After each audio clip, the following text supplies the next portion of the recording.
when I start this class, every time I ask you, say, what do you guys remember of last week? And everybody remembers something different. Okay. So everyone's reality is different. My reality giving the class is I give you all these little golden nuggets. That's fact. I gave the golden nuggets. Which one you chose to pick up and which one you decided to work on is your reality. So if we start asking questions like, what is reality? Your reality is the one you create in your mind.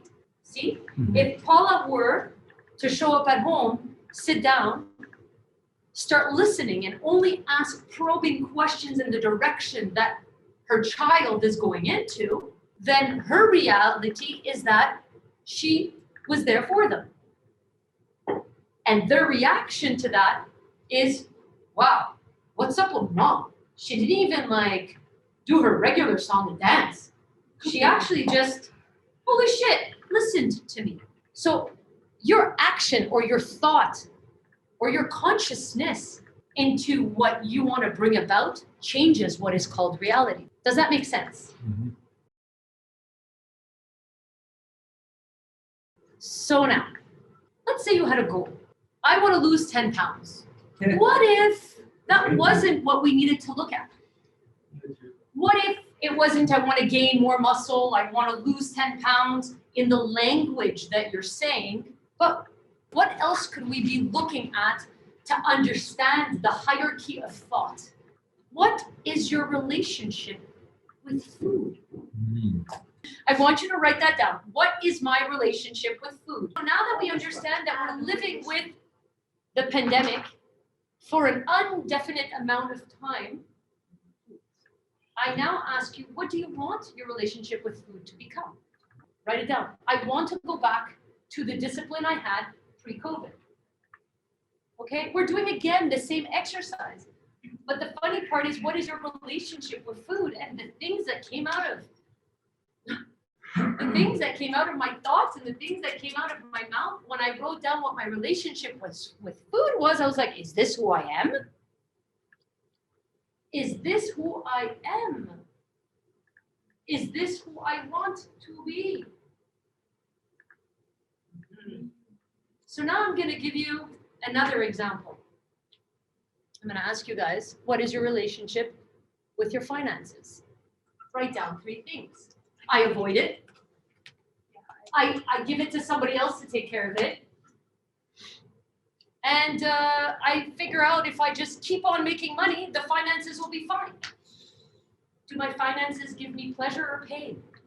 Finance is putting your house in order of what you have in place that makes you money. Okay? Whether it's being a business owner, whether it's having intellectual property, whether it's having real estate, how are you holding your house of money that is generating money? So what is your relationship with finance? It's not conscious enough. Guys, and how important are your finances, right? So we all worry about making more money so we can retire one day so that, inflation doesn't kill the money that we've already made and blah, blah, blah, blah, blah. But then we don't take care of the finances at all.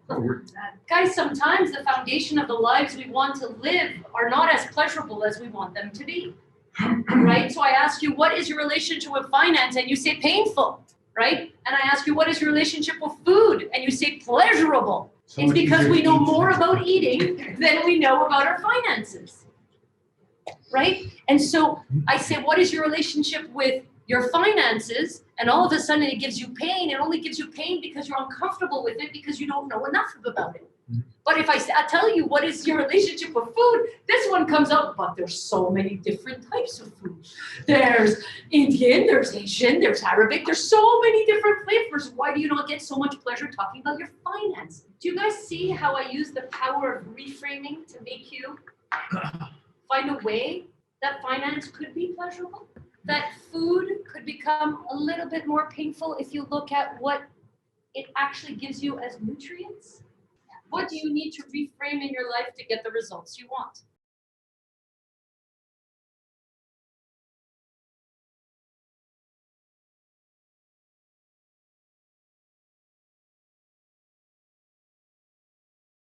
right? So now we use the example of food and we use the example of finance. How will you use the power of reframing so you can focus on setting the goals that will cause you to grow? We've been writing what is your present relationship and where do you actually want to go? And then we need to reframe what gives you pleasure and what gives you pain. And the minute we start understanding that the things that give you pain, i.e. your finances, is because you're uncomfortable with them.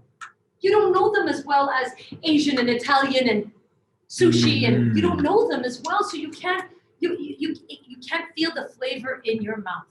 So this is why I'm asking you the power of reframing. Yeah. Setting goals that allow you to grow, that actually demand you to grow.